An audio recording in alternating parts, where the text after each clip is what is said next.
વિકાસ પરિષદ મહાવિજય શાખા ડીસા દ્વારા ટ્રાફિક પોલીસ અને ટીઆરબીના જવાનોને રેઇનકોટ વિતરણ કરાયા।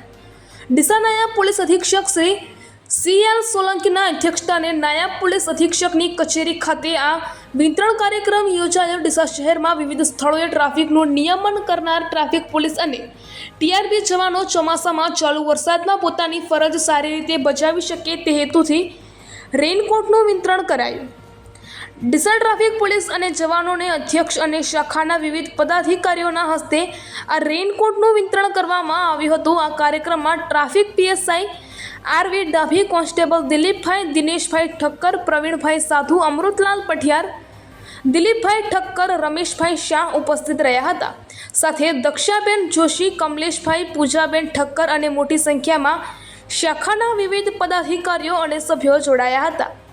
આ કાર્યક્રમનું સૌજન્ય મીનુબેન ઠક્કર, ભારતીબેન R ઠક્કર અને ખુશીબેન સુભાષભાઈ ઠક્કર દ્વારા પ્રાપ્ત થયું હતું।